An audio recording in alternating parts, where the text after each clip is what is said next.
নবীজিকে বললেন, হে মুহাম্মদ, তোমার কাছে আমাদের একটি প্রশ্ন আছে, যদি প্রশ্নের উত্তর দিতে পারো তাহলে আমরা তোমার উপরে কালেমা গ্রহণ করে ঈমান আনবো। আল্লাহ নবী সাল্লাল্লাহু আলাইহি ওয়াসাল্লাম বললেন, বলো তাহলে কি সেই তোমাদের প্রশ্ন।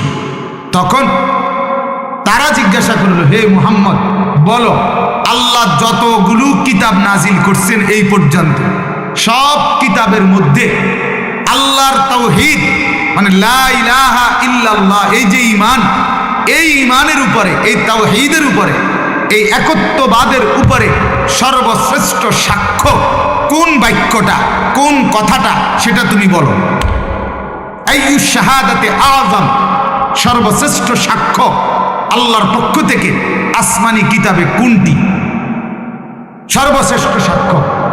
তখন আল্লাহ নবী সাল্লাল্লাহু আলাইহি ওয়াসাল্লাম সাথে সাথে কোরআনুল কারীমের সূরা আলে ইমরানের এই 18 নম্বর আয়াতটি পড়ে শুনায় দিলেন, আল্লাহর যত কিতাব আল্লাহ নাজিল করছে, আল্লাহ যত কথা আল্লাহ বলছে, সব কথার মধ্যে সর্বশ্রেষ্ঠ সাক্ষ্য হলো লা ইলাহা ইল্লাল্লাহ এই কথা।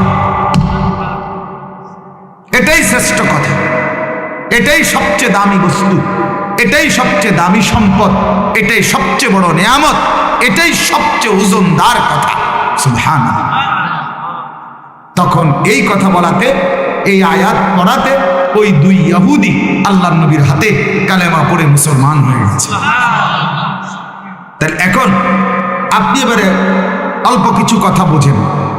এক নম্বর কথা হলো, এটা বুঝলেন যে লা ইলাহা ইল্লাল্লাহ এই যে ঈমান, এই যে কালেমা, এটাই হলো একজন মানুষের জীবনের সবচেয়ে বড় অর্জন, যে সে এটা বুঝছে, মেনে নিছে, মুখে বলছে, দিলে স্বীকার করছে, জিন্দেগিতে বাস্তবায়ন করেছে।